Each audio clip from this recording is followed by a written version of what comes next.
Hotel ಉದ್ಯಮ, food industry ಈಗ ಬೃಹದಾಕಾರವಾಗಿ ಬೆಳೆದಿರ್ತಕ್ಕಂಥ ದೊಡ್ಡ ಇಂಡಸ್ಟ್ರಿ. ಭಾರತದಲ್ಲಂತೂ ಈಗ ಎಗ್ಗಾಮುಗ್ಗ ಎಲ್ಲಿ ನೋಡಿ ನಿಮಗೆ ದೊಡ್ಡ ದೊಡ್ಡ ಹೋಟ್ಲ್ಗಳು ಕಾಣಿಸ್ತವೆ. ಅದು ಅಂತಿಂಥ ಹೋಟ್ಲ್ಗಳಲ್ಲ ಅವೆಲ್ಲ. ಅದು ಮಾಲೀಕರು ಯಾರು ಅಂತ ಕೇಳಿದ್ರೆ ನಮಗೆ ಅದ್ರ ಬಗ್ಗೆ ಮಾತಾಡೋಕ್ಕೆ ಹೆದರಿಕೆ ಆಗುತ್ತೆ.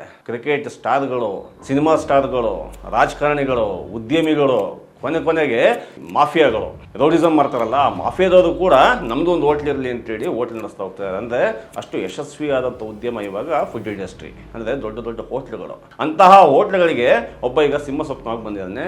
ಆತನ ಹೆಸರೇ IAS ಅಧಿಕಾರಿ ತುಕಾರಾಮ್ ಮುಂದೆ ಅಂತ. ಈ ತುಕಾರಾಮ್ ಮುಂದೆ 2005ನೇ ಇಸ್ವಿ ಬ್ಯಾಚ್ನ IAS ಅಧಿಕಾರಿ. ಅವರು ಮಹಾರಾಷ್ಟ್ರದಲ್ಲಿ ಇವಾಗ ಭಾಳ ದೊಡ್ಡ ಹೆಸರು, ಬರೀ ಮಹಾರಾಷ್ಟ್ರಕ್ಕೆ ಮಾತ್ರ ಸೀಮಿತ ಆಗಿಲ್ಲ, ಈಗ ಇಡೀ ಭಾರತದಲ್ಲೇ ಭಾಳ ದೊಡ್ಡ ಹೆಸರಾಗಿದೆ ತುಕಾರಾಮ್ ಮುಂದೆ. ತುಕಾರಾಮ್ ಮುಂದೆ ಅಂದ ತಕ್ಷಣ ಇವಾಗ ಅವ್ರನ್ನ IASನ ಸಿಂಗಮ್ ಅಂತ ಕರಿತಾ ಇದ್ದಾರೆ. ಅವ್ರನ್ನ IASನ ಸಿಂಗಮ್ ತುಕಾರಾಮ್ ಮುಂದೆ ಅಂತೇಳಿ. ಯಾಕೆ ಅಂತಂದ್ರೆ ಅವ್ರು ಮಾಡಿದಂಥ ಕೆಲಸಗಳು ಹೆಚ್ಚು ಅವಧಿ ಏನಿಲ್ಲ. FDA ಅಂದರೆ ಫುಡ್ ಆ್ಯಂಡ್ ಡ್ರಗ್ಸ್ ಅಡ್ಮಿನಿಸ್ಟ್ರೇಷನ್ ಅನ್ನುವ ಸಂಸ್ಥೆಗೆ ಅವರು ಕಮಿಷನರ್ ಆಗಿ ಬರ್ತಾರೆ. ಯಾವಾಗ 2026ನೇ ಇಸ್ವಿ ಮೇ ತಿಂಗಳು. ಅಂದರೆ ಕೇವಲ 2 ತಿಂಗಳ ಹಿಂದೆ, ಕೇವಲ 2 ತಿಂಗಳುಗಳಲ್ಲಿ ಅವ್ರು ಮಾಡಿದ ಕೆಲಸಗಳು ಇಡೀ ದೇಶದಲ್ಲೇ ಸಂಚಲನ ಮೂಡಿಸಿದೆ. ಏನಂತ ಕೆಲಸ ಮಾಡಿದ್ದವರು? ಅವ್ರು ಮಾಡಿದ ಕೆಲಸ ಏನು ಅಂತಂದರೆ, ಅವ್ರು FDA ಕಮಿಷನರ್ ಆಗಿ ಬಂದ ತಕ್ಷಣವೇ ಇಡೀ ಮಹಾರಾಷ್ಟ್ರದಾದ್ಯಂತ ಇರತಕ್ಕಂತಹ ಹೋಟ್ಲ್ಗಳು, ಅದರಲ್ಲೂ ಪ್ರಮುಖವಾಗಿ ಮುಂಬೈ, ಪೂನಾ, ನಾಗ್ಪುರ ಈ ರೀತಿಯ ಪ್ರಮುಖ ಸಿಟಿಗಳಲ್ಲಿ ಹೋಗಿ ಇರ್ತಕ್ಕಂಥ 3 ಸ್ಟಾರು ಮತ್ತು 5 ಸ್ಟಾರು 7 ಸ್ಟಾರ್ ಹೋಟ್ಲ್ಗಳನ್ನೇ ಕಾನ್ಸಂಟ್ರೇಟ್ ಮಾಡಿ ರೈಡ್ ಮಾಡಿದ್ದಾರೆ. ರೈಡ್ ಮಾಡಿದಾಗ ಇಡೀ ದೇಶವೇ ಬೆಚ್ಚಿ ಬೀಳ್ತಕ್ಕಂಥ ವಿಷಯಗಳು ಆಚೆಗಳು ಬರ್ತವೆ. ಅದು ಏನು ಅಲ್ಲೇನಾಗಿದೆ ಅಂತಂದರೆ, ಅಲ್ಲಿ ಕೊಳೆತ ಮಾಂಸಗಳು, ಆ ಫಂಗಸ್ ಬಂದಿರತಕ್ಕಂಥ ತರಕಾರಿಗಳು, ಇವೆಲ್ಲವುದನ್ನು ಕೂಡ ಸೀಸ್ ಮಾಡಿ ಏಕಾಏಕಿ 27 ಪ್ರಮುಖವಾದ ಹೋಟ್ಲ್ಗಳನ್ನ ಸೀಸ್ ಮಾಡಿ ಬಿಸಾಕ್ತಾರೆ. ನೀವು ಬಾಗಿಲು ಮುಚ್ಕೊಂಡು ಮನೆಗೆ ಹೋಗಿ ಅಂತ ಹೇಳ್ಬಿಟ್ಟು ಲೈಸೆನ್ಸ್ನ ರದ್ದು ಮಾಡ್ತಾರೆ. 33 ಜನ ಅರೆಸ್ಟ್ ಮಾಡ್ತಾರೆ. ಕೇವಲ 2 ತಿಂಗಳಲ್ಲಿ ನಡೆದಂಥ ಬೆಳವಣಿಗೆಗಳಿವೆಲ್ಲ. ಇವೆಲ್ಲ ಎಷ್ಟು ಜನಗಳಲ್ಲಿ ಭರವಸೆ ಮೂಡಿಸಿದೆ ಮತ್ತು ಆತಂಕವನ್ನು ಮೂಡಿಸಿದೆ. ಯಾಕೆ ಅಂತಂದರೆ, ನಾವು ಇಷ್ಟು ದಿವಸ ಇಂತಹ ಕೊಳೆತ ಮಾಂಸ ತಿಂದು ಅಂತ ಒಂದು ಕಡೆ ಬೇಜಾರಾದರೆ, ಇನ್ನು ಮುಂದೆ ಈ ಥರಕ್ಕೆಲ್ಲ ಅವಕಾಶ ಇರಲ್ಲ. ಯಾಕೆಂದರೆ ಒಂದು ಎಚ್ಚರಿಕೆ ಸಿಕ್ಕಿದೆ, ಇವರಿಗೆ ಮತ್ತೆ ಪರವಾನಗಿ ತಗೊಬೇಕು ಅನ್ನೋಂಗಿದ್ರೆ ಮತ್ತೆ ಎಚ್ಚರಿಕೆ ತಗೊಂತಾರೆ ಅನ್ನೋ ಥರದೊಂದು ಭರವಸೆ ಕೂಡ ಸಿಕ್ಕಿದೆ. ಈ ತುಕಾರಾಮ್ ಮುಂದೆ ಅಂತ ಅಧಿಕಾರಿಗಳಿದ್ದಾರೆ, ನಿಜಕ್ಕೂ ಕೂಡ ಆಗಾಗ ಇಂಥ ಅಧಿಕಾರಿಗಳು ಭರವಸೆ ಮೂಡಿಸ್ತಲೇ ಇರ್ತಾರೆ. ತುಕಾರಾಮ್ ಮುಂದೆ FDA ಕಮಿಷನರ್ ಆಗಿ ಬರೋಕ್ಕಿಂತ ಮುಂಚೆ ಇದ್ದಿದ್ದು ನಾಗ್ಪುರ ಮಹಾನಗರ ಪಾಲಿಕೆಯಲ್ಲಿ ಕಮಿಷನರ್ ಆಗಿ. ನಾಗ್ಪುರ ಮಹಾನಗರ ಪಾಲಿಕೆ ಕಮಿಷನರ್ ಆಗಿದ್ದಾಗ, ನಾಗ್ಪುರ ಅಂತಂದರೆ ನಿಗಿ ಕೆಂಡದಂಥ ಊರದು. ಆ ನಾಗ್ಪುರದಲ್ಲಿ ಕೆಲಸ ಮಾಡೋದು ಅಂತಂದ್ರೆ ಅಷ್ಟು ಸುಲಭದ ಕೆಲಸ ಅಲ್ಲ.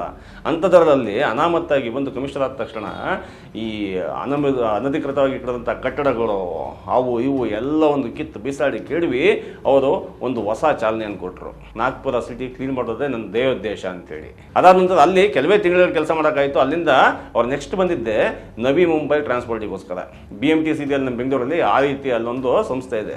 ಬಾಂಬೆ ಒಳಗೆ ಓಡಾಡ್ತಕ್ಕಂಥ ಸಾರಿಗೆ ವ್ಯವಸ್ಥೆ ಅದು. ಆ ಸಾರಿಗೆ ವ್ಯವಸ್ಥೆ ಕಮಿಷನರ್ ಆಗಿ ಬಂದ ನಂತರ ಅಲ್ಲಿಯ ಅಂಕುಡೊಂಕುಗಳನ್ನೆಲ್ಲ ತಿದ್ದಿ ಸರಿ ಮಾಡ್ತಾರೆ. ಅಲ್ಲೂ ಕೂಡ ಲಾಬಿ ನೋಡೋದು, ಅಲ್ಲೂ ಹೆಚ್ಚು ದಿವಸ ಇರೋಕ್ಕಾಗಲ್ಲ. ಅದಾದ ನಂತರ ಅವ್ರನ್ನ ನಮ್ಮ KSRTC ಇದೆಯಲ್ಲ, ಅದೇ ರೀತಿ ಮಹಾರಾಷ್ಟ್ರ ಸಾರಿಗೆ ಸಂಸ್ಥೆ ಅಂತಿದೆ, ಅಲ್ಲಿ ಕಮಿಷನರ್ ಆಗಿ ಬರ್ತಾರೆ. ಅಲ್ಲೂ ಕೂಡ ನಷ್ಟದಲ್ಲಿದ್ದಂಥ ಸಂಸ್ಥೆಯನ್ನು ಸರಿಯಾದ ರೀತಿಗೆ ಅದಕ್ಕೆ ತಂದುಬಿಟ್ಟು ಒಂದು ಹಂತಕ್ಕೆ ತಂದು ನಿಲ್ಲಿಸ್ತಾರೆ. ಅದಾದಮೇಲೆ 2026 ಮೇ ತಿಂಗಳಲ್ಲಿ ಹೊಸದಾಗಿ FDA ಅಂತಂದರೆ ಫುಡ್ ಆ್ಯಂಡ್ ಡ್ರಗ್ ಅಡ್ಮಿನಿಸ್ಟ್ರೇಷನ್ಗೆ ಕಮಿಷನರ್ ಆಗಿ ಬರ್ತಾರೆ. ಅದಾದ ನಂತರದಲ್ಲಿ ಇಷ್ಟೆಲ್ಲ ಬೆಳವಣಿಗೆ ಆಗಿದೆ. ಇಂತಹ ತುಕಾರಾಮ್ ಮುಂದೆ ಅಂತಹ ಹಲವಾರು ಅಧಿಕಾರಿಗಳು ಇದ್ದಾರೆ. ಅಂದರೆ ಭಾರತ ದೇಶದಲ್ಲಿ 5,000ಕ್ಕೂ ಹೆಚ್ಚು ಜನ IASಗಳಿದ್ದಾರೆ.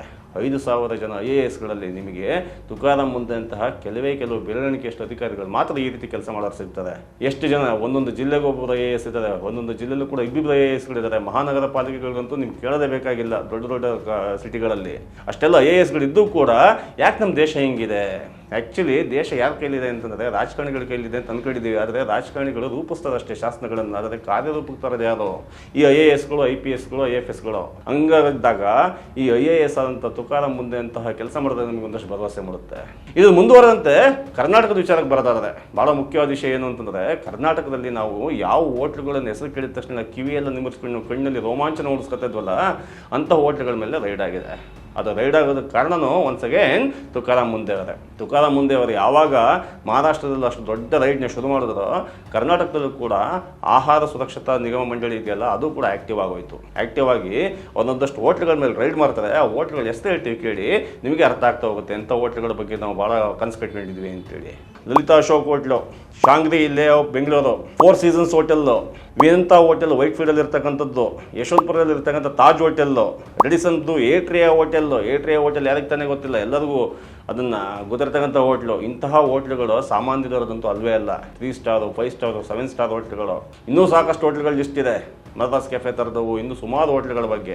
ಇಲ್ಲಿ ಅನಾಮತ್ ನಮಗೆ ಸಿಕ್ಕಿರೋದು 1100 1200 kg ಅಂದರೆ 1 ಟನ್ನಿಗೂ ಮಿಕ್ಕಿದಂತಹ ಕೊಳತ ಮಾಂಸವನ್ನು ಇಟ್ಕೊಂಡು ಕುಡ್ಕೊಂಡು ನಮಗೆ ಆ ಗ್ರಾಹಕರಿಗೆ ತಂದು ತಿನ್ನಿಸ್ತಾ ಇರ್ತಾರೆ. ಹೋಗ್ಲಿ ಇವರೇನಾದ್ರು 10 ರೂಪಾಯಿ 20 ರೂಪಾಯಿಗೆ ಊಟ ಕೊಡ್ತಾರೆ ಇವರು, ಇಂದಿರಾ ಕ್ಯಾಂಟೀನ್ ಥರ. ಅದು ಕೂಡ ಇಲ್ಲ. ಇವ್ರು ಕೊಡ್ತಕ್ಕಂಥದ್ದು ಇವರು ಮೆನು ಶುರುವಾಗದೆ 500 ರೂಪಾಯಿಂದ. ಭಾಳ ದೊಡ್ಡ ಉದ್ಯಮ ಇರತಕ್ಕಂಥ ಈ ಥರ ಹೋಟ್ಲುಗಳಲ್ಲಿ ನಮ್ಮ ಜನಗಳಿಗೆ ನಂಬಿಕೆ ಏನು ಅಂತಂದರೆ, ಜಾಸ್ತಿ ದುಡ್ಡು ಕೊಟ್ಟರೆ ನಿಮಗೆ ಸೇಫ್ಟಿ ಜಾಸ್ತಿ ಇರುತ್ತೆ ಅಂತ ಹೋಗ್ತಾರೆ. ಆದರೆ ಹೆಚ್ಚು ದುಡ್ಡು ಕೊಟ್ಟು ಆರೋಗ್ಯನೂ ಹಾಳು ಮಾಡ್ಕೊಬರೋದಿದೆಯಲ್ಲ, ನಮಗೆ ಯಾವ ದುರಂತ ಅಂತೇಳಿ ಇವಾಗ ಬಡ ಜನರೆಲ್ಲ ಯೋಚನೆ ಮಾಡ್ತಿರೋದು. ಅಂತ ದೊಡ್ಡ ಹೋಟ್ಲಿಗೆ ಹೋಗ್ತಕ್ಕಂಥ ಭಾಳ ದೊಡ್ಡ ಮನಸ್ಸು ಕೂಡ ಈಗ ಯೋಚನೆ ಹಾಕೊಂಡಿದ್ದಾರೆ, ಇಂಥ ಹೋಟ್ಲಿಗೆ ಬರಬೇಕಾಗಿದೆಯಲ್ಲ ನಾವು ಅಂತೇಳಿ. ಅದಾದ ನಂತರ ಕರ್ನಾಟಕದ FDA ಕೂಡ ಭಾಳ ಆ್ಯಕ್ಟಿವ್ ಆಗಿ 60ಕ್ಕೂ ಹೆಚ್ಚು ದಾಳಿ ನಡೆಸಿದೆ. ಕೇವಲ 1 ತಿಂಗಳಲ್ಲಿ 60ಕ್ಕೂ ಹೆಚ್ಚು ದಾಳಿ ನಡೆಸಿದೆ. ಅಲ್ಲಿ ಹಲವಾರು ಹೋಟ್ಲುಗಳಿಗೆ ಪರವಾನಗಿಯಿಂದ ರದ್ದು ಮಾಡಿದೆ. ಯಾಕಾಯಿತು ಅಂತಂದರೆ, ಮತ್ತೊಂದು ಸೆಕೆಂಡ್ ತುಕಾರಾಮ್ ಮುಂದೆ ಅಂತವರು ಒಂದು ಕೆಲಸ ಮಾಡೋದು. ಅದಕ್ಕೆ ಅವರು ಅಲ್ಲಿ ಮಹಾರಾಷ್ಟ್ರದಲ್ಲಿ ಕೆಲಸ ಮಾಡಲಿಲ್ಲ ಅಂತಂದರೆ, ಕರ್ನಾಟಕದಲ್ಲಿ ಆಹಾರ ಸುರಕ್ಷತಾ ಮಂಡಳಿ ಆಗಿರ್ಬೋದು, FDA ಆಗಿರ್ಬೋದು ಆ್ಯಕ್ಟಿವ್ ಆಗ್ತಿರಲಿಲ್ಲ. ಯಾರಾದರೂ ಒಂದು ಕಡೆ ಒಂದು ಕಿಡಿ ಹತ್ತದ ಅದೆಲ್ಲ ಕಡೆ ಹರಡುತ್ತೆ ಅನ್ನೋದಕ್ಕೆ ಒಳ್ಳೆಯ ವಿಷಯಕ್ಕೂ ಕೂಡ ಈ ಥರದೊಂದು ಸಂಗತಿ ಇದೆ. ಕೇವಲ ಕೆಟ್ಟ ಸುದ್ದಿ ಮಾತ್ರ ಬೇಗ ಹಬ್ಬುತ್ತೆ ಅಂತಲ್ಲ, ಒಳ್ಳೆಯ ವಿಷಯಗಳು ಕೂಡ ಇದೇ ರೀತಿ ಹಬ್ತಾ ಹೋಗ್ತವೆ. ಕರ್ನಾಟಕದಲ್ಲಿ ಹೋಟ್ಲುಗಳು ಕೂಡ ಇದೇ ರೀತಿ ಆಗ್ತವೆ ಅಂತಂದ್ರೆ ನಾವೇನು ಹೇಳೋಣ. ಯಾಕೆ ಕರ್ನಾಟಕ ಅಂತ ಹೇಳ್ತಿದ್ದೀವಿ ಅಂತಂದರೆ, ಕೇವಲ ಬೆಂಗಳೂರು ಹೋಟ್ಲುಗಳಲ್ಲಿ ಮಾತ್ರ ಇವರು ರೈಡ್ ಮಾಡಿದ್ದಾರೆ. ಇನ್ನು ಕರ್ನಾಟಕದಲ್ಲಿ ಇರ್ತಕ್ಕಂಥ ಅವ್ರ ಫ್ರಾಂಚೈಸಿಗಳಿದಾವಲ್ಲ, ನಿಮಗೆ ಎಂಪೈರ್ ಆಗಿರ್ಬೋದು, ಇಂಪೀರಿಯಾ ಆಗಿರ್ಬೋದು, ಇನ್ನು ಸಾಕಷ್ಟು ಹೋಟ್ಲುಗಳಿದ್ದಾವೆ. ನಿಮಗೆ ಅವೆಲ್ಲವೂ ಕೂಡ ಯಾವುದೇ ನಗರಕ್ಕೆ ಹೋದ್ರೂ ಕೂಡ, ಅಲ್ಲಿ ಯಾವುದೇ ಜಿಲ್ಲೆಗೆ ಹೋದ್ರೂ ಕೂಡ ಅಲ್ಲಿ ನಿಮಗೊಂದು ಫ್ರಾಂಚೈಸಿ ಸಿಗುತ್ತೆ. ಆ ಫ್ರಾಂಚೈಸಿಗಳಲ್ಲೂ ಕೂಡ ಇದೇ ಕೆಲಸ ನಡೀತಾ ಇರುತ್ತೆ. ಆದರೆ ಇವರು ಬೆಂಗಳೂರಲ್ಲಿ ಮಾತ್ರ ರೈಡ್ ಮಾಡ್ತಾ ಇದ್ದಾರೆ ಅಂತಕ್ಕಂಥ ಜನರಿಗೋರ್ಗೂ. ಇವರು ಯಾವಾಗ ಜಿಲ್ಲೆಗಳಿಗೆ ವ್ಯಾಪಿಸ್ತಾರೆ, ಭಾಳ ವಿಶಾಲವಾಗಿ ಕೆಲಸ ಮಾಡೋದು ಮಾತ್ರ ಇದಕ್ಕೊಂದು ಕಡಿವಾಣ ಹಾಕ್ಬೋದು. ಇಲ್ಲ ಅಂತಂದರೆ ಈ ಫುಡ್ ಇಂಡಸ್ಟ್ರಿ ಇದೆಯಲ್ಲ, ಇದು ನಮ್ಮ ಆರೋಗ್ಯವನ್ನು ಹಾಳು ಮಾಡೋದ್ರಲ್ಲಿ ಎರಡು ಮಾತಿಲ್ಲ. ಇನ್ನೊಂದು ಸರಿ ಆ ತುಕಾರಾಮ್ ಮುಂದೆ ಅವರಿಗೆ ಹ್ಯಾಟ್ಸ್ ಆಫ್ ಹೇಳ್ತಾ, ಇಂಥ ಅಧಿಕಾರಿಗಳ ಸಂಖ್ಯೆ ಜಾಸ್ತಿ ಆಗಲಿ. ಕೇವಲ 21 ವರ್ಷಗಳಲ್ಲಿ 26 ಬಾರಿ ಟ್ರಾನ್ಸ್ಫರ್ ಆಗಿರ್ತಕ್ಕಂಥವ್ರು. ಅಂದರೆ ಒಂದು ಕಡೆ 1 ವರ್ಷ ಕೂಡ ಕೆಲಸ ಮಾಡೋಕ್ಕೆ ಬಿಟ್ಟಿಲ್ಲ ಅನ್ನೋದನ್ನ ಇಲ್ಲಿ ತೋರಿಸುತ್ತೆ. ಹಂಗಂತೇಳಿದ್ರೆ ಸಸ್ಪೆಂಡ್ ಆಗಿ ಕೆಲಸದಲ್ಲಿ ಅಜಾಗರೂಕತೆ ಮಾಡಿ ಸಸ್ಪೆಂಡ್ ಇದಾದಂತಾರಲ್ಲ, ನೇರವಾಗಿ ಪ್ರಾಮಾಣಿಕವಾಗಿ ತನ್ನ ಕೆಲಸವನ್ನು ಅಚ್ಚುಕಟ್ಟಾಗಿ ಕೆಲಸ ಮಾಡಿದ್ದಕ್ಕೋಸ್ಕರ ಇವರು 21 ವರ್ಷದಲ್ಲಿ ಅಷ್ಟು ಬಾರಿ ಟ್ರಾನ್ಸ್ಫರ್ ಆಗಬೇಕಾಗತ್ತೆ. ಇಲ್ಲೇ ಗೊತ್ತಾಗುತ್ತೆ ಅವ್ರು ಎಂಥ ಪರಿಣಾಮಕಾರಿಯಾಗಿ ಕೆಲಸ ಮಾಡಿದ್ದಾರೆ ಅಂತೇಳಿ. ಅಂತಹ IAS ಅಧಿಕಾರಿಗಳ ಸಂಖ್ಯೆ ಜಾಸ್ತಿ ಆಗಲಿ, ನಮ್ಮ ಫುಡ್ ಇಂಡಸ್ಟ್ರಿ ಕೂಡ ಇನ್ನೂ ಎತ್ತರಕ್ಕೆ ಬೆಳೀಲಿ. ಫುಡ್ ಇಂಡಸ್ಟ್ರಿ ಬಗ್ಗೆ ಇನ್ನೊಂದಷ್ಟು ಮಾತಾಡೋಕ್ಕಿದೆ, ಅದನ್ನು ಮುಂದಿನ ಎಪಿಸೋಡಲ್ಲಿ ಮಾತಾಡೋಣ ಅಂತ ಹೇಳ್ತಾ ಈ ವಿಡಿಯೋ ಮುಗಿಸ್ತೀವಿ. ಧನ್ಯವಾದಗಳು.